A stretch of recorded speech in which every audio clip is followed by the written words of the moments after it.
Hello everyone, rainbow enemy বাংলাতে আপনাদের সবাইকে স্বাগতম। সবাই কেমন আছেন? ভিডিও লেট করার জন্য সরি, আমি একা কুলিয়ে উঠতে পারছি না। আরেকটা কথা হলো, ব্লিচের যে ভিডিওগুলো আছে সেগুলো এডিট করা অনেক বেশি টাফ। যদি 1 সেকেন্ডও কপিরাইট থাকে তাহলে সেই ভিডিওগুলোকে ডাইরেক্ট ব্লক করে দেয়। এখন আমি আরও একটা কথা বলতে চাই, সেটা হলো গিয়া একটা স্ক্রিপ্ট লিখতে হয় আমার, তারপরে ভয়েস ওভার দিতে হয়, পরে সেই ভয়েসটাকেও এডিট করতে হয়। তার মধ্যে আবার ব্লিচের যে এপিসোডগুলো অনেক বেশি কপিরাইট আসে, এগুলো আমার অনেক বেশি কেয়ারফুলি এডিট করতে হয় আর কি। সো এই জন্য আমার স্পেশালি ব্লিচের ভিডিওটা একটু বেশি লেট হয়। এখন শুধু ব্লিচ না, অন্যান্য যে ভিডিওগুলো আছে সেগুলোও লেট হয়। কারণটা হলো আমার একার পক্ষে সম্ভব হয় না এত কিছু কভার করে রেগুলার ভিডিও দেওয়া। আর ব্লিচের ভিডিওগুলো অনেক বেশি লং হয়, যেমন 15-16, অনেকগুলো তো 17 মিনিট ওভার হয়ে যায়। আশা করি বুঝতেই পারছেন। এখন যদি চান যে আপনারাও আমাকে হেল্প করবেন স্ক্রিপ্ট লিখে, তাহলে সেটা করতে পারেন, আমি কিন্তু না করব না, আমারও অনেকটা হেল্প হয়ে যাবে। তারপরও কোনো চিন্তা করবেন না, আমি তো আছি, আমি জলদি ভিডিও নিয়ে আসব। আজকের এপিসোড নাম্বার হলো 52। হ্যাঁ, আজকে আমি 52 নাম্বার এপিসোডকে কভার করব। ভিডিও শুরু করার আগে আমি আপনাদের সাথে আমার একটি কিউট ফলোয়ারকে পরিচয় করে দেব। RM শান্ত লিখেছে, শুরু থেকে পাশে আছি আর সব সময় থাকবো। যদিও আমি ব্লিচ আগেই দেখেছি, তবু আপনার এক্সপ্লেনেশন ভালো লাগে। আশা করি আপনার অডিয়েন্সদের সাথে পরিচয় করে দিতে পারলে ভালো লাগতো। এই যে পরিচয় করে দিয়ে দিলাম, আমাকে শুরু থেকে সাপোর্ট করার জন্য আপনাকে অনেক ধন্যবাদ, আর এত সুন্দর কমেন্ট করার জন্য ভালোবাসা রইল। ওকে, তাহলে আমরা ভিডিও শুরু করি। এপিসোডের শুরুতে আমরা ইচিকোকে দেখি অনেকগুলো জাঙ্গেৎসু ইচিকোর পেছনে দৌড়াচ্ছে। একটা জাঙ্গেৎসুর সাথে ইচিকোর ফাইট হয়। তখন এক সময় ইচিকোর হাতের তলোয়ারটা ভেঙে যায়। ইচিকো জাঙ্গেৎসুর সাথে ফাইট করে অনেক বেশি ক্লান্ত হয়ে গিয়েছিল। আর অন্যদিকে ইউরুচি ওদের এই ফাইটটাকে দেখছে। এদিকে জাঙ্গেৎসু ইচিকোকে বলে, তোমার প্রশংসা করতেই হচ্ছে, তুমি এতক্ষণ ধরে ফাইট করার পরও এখনও দাঁড়াতে পারছো। সত্যি এটা ভাবা যায় না। কিন্তু এখন কথা হলো, তুমি বানকাইকে অ্যাচিভ করতে চাইছো, তুমি কি আবারও ফাইট করতে চাও? ইচিকো তার তলোয়ার ধরে বলে, এখন এসব প্রশ্ন করার কোনো মানে হয় না, আমার কাছে অত বেশি সময় নেই। এইসব বকবক বন্ধ করে আপনার কাছে যতটুকু শক্তি আছে সেই সবগুলো দিয়ে আমার উপর অ্যাটাক করুন। পরে ইচিকো জাঙ্গেৎসুর উপর অ্যাটাক করতে আসে। অন্যদিকে আমরা রেঞ্জিকে দেখি, রেঞ্জি একটা সোল রিপারের উপর অ্যাটাক করতে নেয়। সেই সোল রিপারটা রেঞ্জির কাছে অনেক বেশি রিকোয়েস্ট করে তাকে যেন রেঞ্জি ছেড়ে দেয়। তারপর রেঞ্জি সেই সোল রিপারটাকে না মেরে সেখান থেকে চলে যায়। রেঞ্জি সেনজাইগো সেলের দিকে যাচ্ছিল, সে চাইছিল রোকেয়াকে বাঁচাতে। তখন আমরা এটাও দেখতে পাই, রেঞ্জি তার সামনে আসা সব সোল রিপারকে মেরে অজ্ঞান করে দিয়েছে। রেঞ্জি রোকেয়ার কথা মনে করে বলে, আমি তোমাকে বাঁচাতে আসছি, আমি তোমাকে মরতে দেব না। তারপর কতখানি যাওয়ার পর রেঞ্জি কারো স্পিরিচুয়াল প্রেশার ফিল করতে পারে। এই স্পিরিচুয়াল প্রেশার ফিল করে রেঞ্জির ঘাম ছুটতে শুরু করে। রেঞ্জি উপরে তাকায়, তখনই সে দেখে অনেক বড় একটা বিল্ডিংয়ের উপরে বেকুয়া দাঁড়িয়ে আছে। আবার বেকুয়া রেঞ্জিকে দেখছিল। টু বি অনেস্ট, এটাই হলো কপাল, আপনি যা ভয় পান তাই আপনার সামনে আসবে, সেই জিনিসগুলোই আপনার সাথে হবে, যেমনটা এখন রেঞ্জির সাথে হচ্ছে।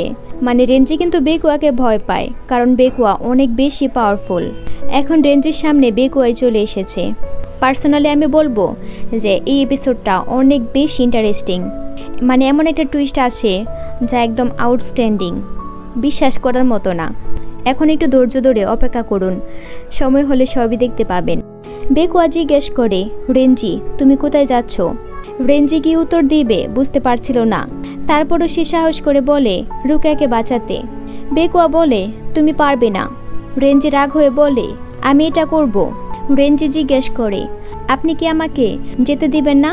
বেকুয়া বলে, আমি এক কথা দুইবার বলি না। পরে বেকুয়া এটা করতে আসে। এখন যেহেতু বেকুয়ার টেকনিক হলো ফ্ল্যাশ স্টেপ, তাই অবশ্যই সে অনেক বেশি ফাস্ট হবে, তাই না? বেকুয়া অনেক ফাস্ট রেঞ্জির উপর এটা করতে আসে। রেঞ্জি বেকুয়ার অ্যাটাককে থামিয়ে দেয়। এটা দেখে বেকুয়া একটু অবাক হয়। এখন বেকুয়ার এই অ্যাটাকের নাম হচ্ছে সেনকাস স্পার্ক ফ্লাওয়ার, যা দিয়ে সে প্রথম ইচিকোর উপর অ্যাটাক করেছিল।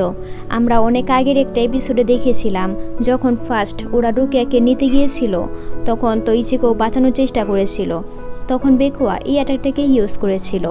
এটা হলো স্পেশাল ফ্ল্যাশ স্টেপ একটা অ্যাটাক। এর মাধ্যমে শত্রুকে পেছন থেকে অ্যাটাক করা হয়।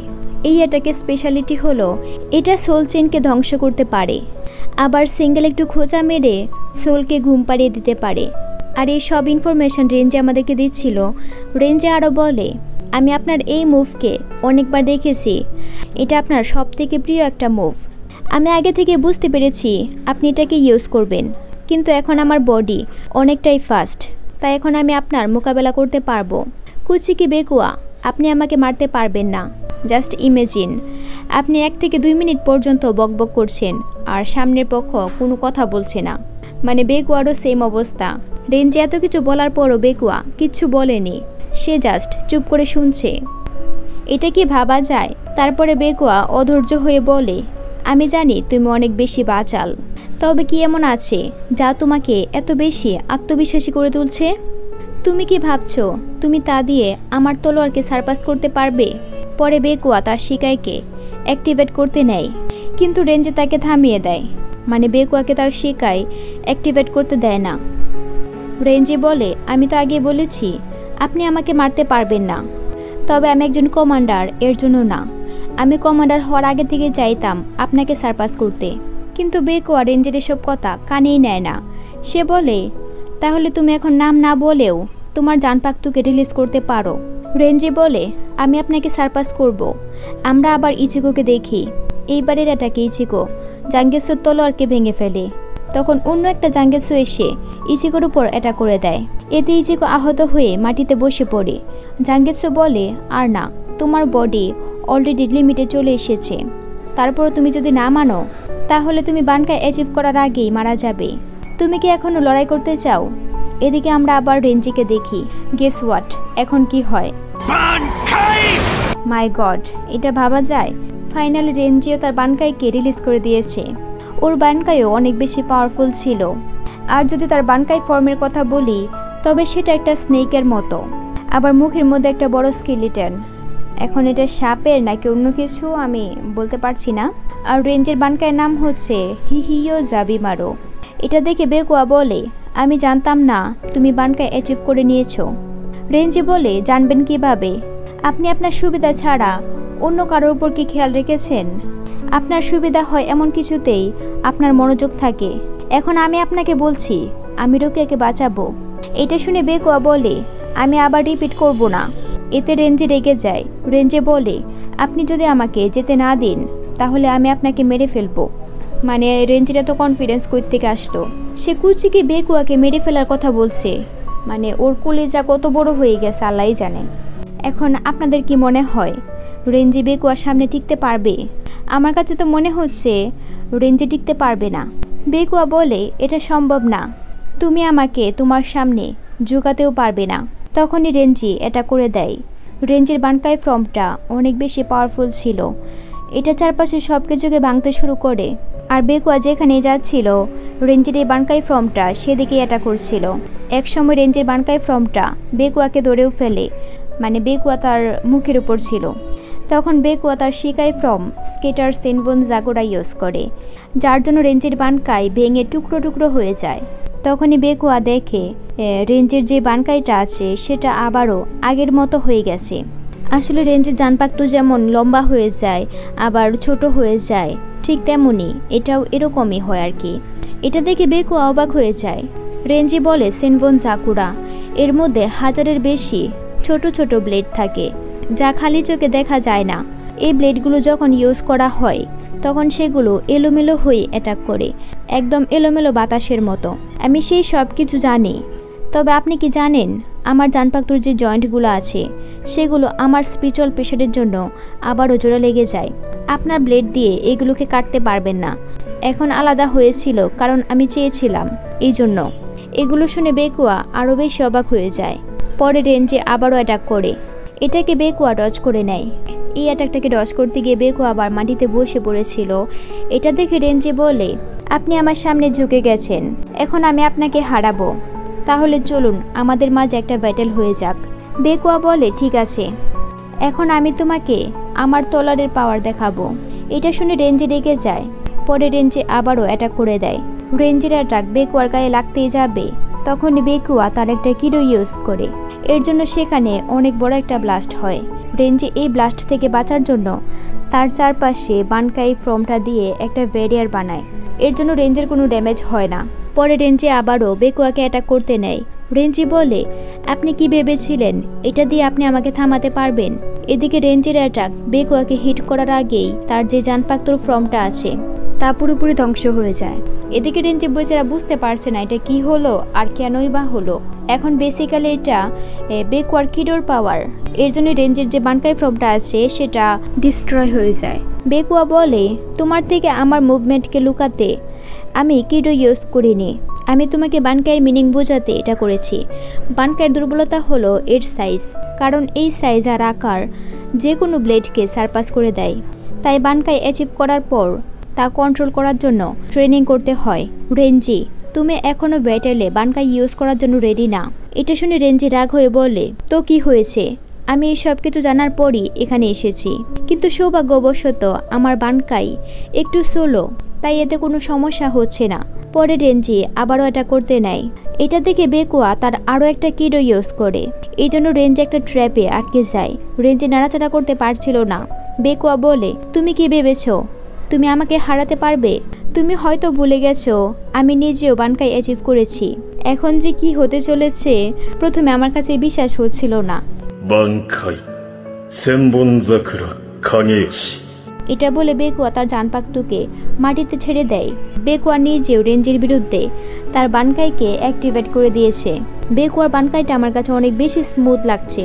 আর বেকুয়ার বানকাইয়ের নাম হচ্ছে স্কেটার সেনবন জাকুরা কাগেয়োশি। বেকুয়ার বানকাইয়ের দুই পাশে অনেকগুলো বড় বড় তলোয়ার ছিল। এটা দেখে রেঞ্জির চোখ বড় বড় হয়ে যায়। মানে ওর ঘাম আগের থেকে ছুটতেছিল, এখন আরও বেশি ভয় পাইতেছে বেচারা। তখনই আবার বেকুয়ার দুই পাশে যে বড় বড় তলোয়ারগুলো ছিল সেগুলো চেরি ফুলের পাতার মতো হয়ে যায়। এখন কি হবে ভাবুন তো, মানে কোনো ভাবাভাবি নাই, মানে ডাইরেক্ট রেঞ্জের উপর এটা করে দিয়েছে। মানে বেকুয়া একটু মায়া দয়াও দেখায় নাই। ওকে আমি হার্টলেস বলবো, মানে ওর হার্ট বলতে কিছু নাই। মানে যে বেকুয়ার বানকাইটা আছে সেটা আর শিকায় দুটোই সেম সেম, মানে দুটার মধ্যে চেরি ফুল আছে। আর এই চেরি ফুলের পাপড়িগুলো কোনো পাপড়ি না, এগুলো হলো ব্লেড। এগুলো তলোয়ারের মতো কাজ করে আর দুটাই অনেক বেশি পাওয়ারফুল। আমরা আগেও দেখেছি বেকুয়া গাঞ্জুর উপর যখন তার শিকাইটা ইউজ করেছিল তখন গাঞ্জুর অবস্থা কতটা খারাপ হয়েছিল। মানে গাঞ্জু মরতে মরতে বেঁচেছে, এখনও তার পুরো বডিতে ব্যান্ডেজ করা। তাহলে একবার ইমেজিন করুন যে বানকাইটা কত বেশি পাওয়ারফুল হবে। লিটারেলি রেঞ্জের বডিতে একটা রক্তের ব্লাস্ট হয়ে গেছে, মানে ওর পুরো বডিতে সেই ব্লেডগুলো দিয়ে কেটেছে। রেঞ্জে মাটিতে পড়ে যায়। আর এদিকে হার্টলেস বেকুয়া, ওর ফেসে কোনো রিয়াকশান এক্সপ্রেশন কিচ্ছু নাই। বেকুয়া বলে, আমি যখন বানকাইকে ইউজ করি তখন সেখানে ইনফিনিট ব্লেড থাকে যা শিকারের থেকে অনেক গুণ বেশি পাওয়ারফুল। এগুলোকে কাউন্ট করা সম্ভবই না। সাথে আবার এটাও জানা যাবে না এগুলো কোন পথে অ্যাটাক করবে, আবার এগুলোকে অ্যাভয়েড করা যাবে না। এই অ্যাটাকের সময় সেখানে দাঁড়িয়ে থাকা ছাড়া আর কোনো কিছু করা থাকে না। আর সবকিছু শেষে রেজাল্ট একটাই হয়, আর সেটা হলো এই দুনিয়া থেকে বিদায় নেওয়া। আমি কি তোমাকে তোমার আর আমার মধ্যে পার্থক্য বোঝাতে পেরেছি? এটা তোমার জন্য একটা ক্লাস ছিল।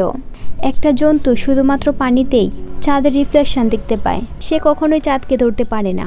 যদি সে চাঁদকে ধরতে চায় তাহলে সে পানিতে ডুবে যাবে, আর এটাই সত্যি। ঠিক তেমনি তুমিও আমার কাছে কখনো পৌঁছাতে পারবে না, কখনোই না। মানে বেকুয়া নিজেকে চাঁদের সাথে তুলনা করছিল। তারপর বেকুয়া সেখান থেকে চলে যাচ্ছিল। তখন রেঞ্জি অনেক কষ্ট করে উঠে দাঁড়ায়। রেঞ্জি বলে, এখনো শেষ হয়নি। বেকুয়া বলে, নাড়াচাড়া করবে না। তুমি যদি নাড়াচাড়া করো তাহলে তুমি মৃত্যুর দিকে আরও এক পা এগিয়ে যাবে। পরে রেঞ্জে আবারও তার বানকাই ইউজ করার চেষ্টা করে। এই প্রসেসের মাধ্যমে তার জানপাক্তুটা আবারও আগের মতো হয়ে যায়। বেকুয়া বলে, তুমি কি শুনতে পাওনি? আমি তোমাকে নাড়াচাড়া করতে না করেছি। পরে রেঞ্জে আবারও অ্যাটাক করার চেষ্টা করে, কিন্তু বেকুয়া তাকে ইজিলি থামিয়ে দেয়। রেঞ্জে আহত হয়ে মাটিতে বসে পড়ে। বেকুয়া বলে, তুমি আমার বানকাই দিয়ে হিট হওয়ার পরও এখনও বেঁচে আছো।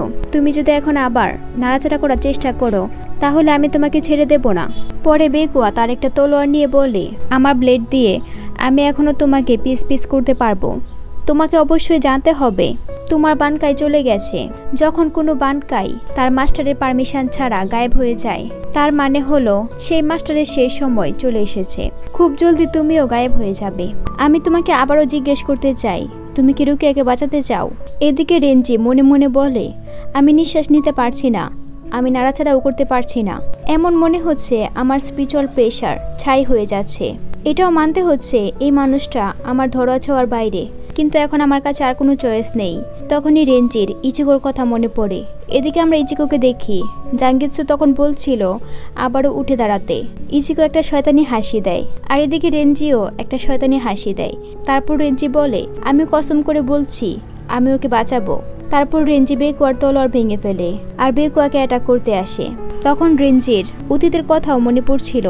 যখনই সে কাউকে বলেছে যে কুচিকি বেকুয়াকে সে পরাজিত করতে চায়, তখনই তার সামনের মানুষটা বলতো এই জিনিসটাকে ভুলে যেতে, কারণ এটা কখনোই সম্ভব না। তার রোকের কথাও মনে পড়ে।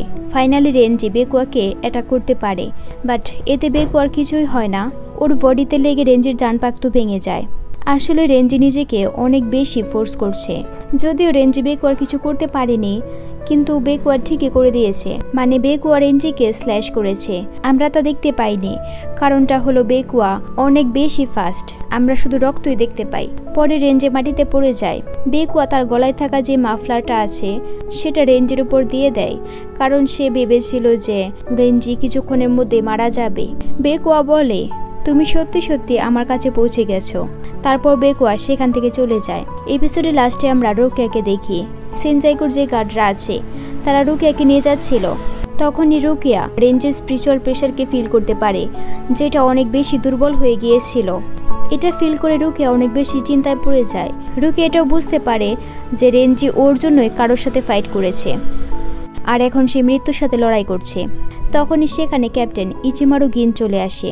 ইচিমারু বলে, গুড মর্নিং, কেমন আছো রুকিয়া? ইচিমারুকে দেখে রুকিয়া অনেক বেশি ভয় পেয়ে যায়। আর এই টুইস্টের সাথেই এই এপিসোড এখানেই শেষ হয়। সো কেমন লেগেছে বানকাই পর্ব? এটা যেহেতু দ্বিতীয় বানকাই রিলিজ ছিল, তাহলে অবশ্যই অনেক ভালোই এনজয় করেছেন। আমি তো অনেক বেশি এনজয় করেছি। স্পেশালি বলতে হচ্ছে যে বেকুয়ার বানকাইটা অনেক বেশি কুল ছিল। এখন আমার ভিউয়ার্সরা বলবে যে এত লং ভিডিও দেওয়ার পর এখনো কেন বকবক করছি। ঠিক আছে, আজকে তাহলে আমি এখানেই শেষ করি। আর হ্যাঁ, লাইক, কমেন্ট, সাবস্ক্রাইব করতে কিন্তু ভুলবেন না। দেখা হবে অন্য কোনো ভিডিওতে। সেই পর্যন্ত ভালো থাকুন। Thanks for watching.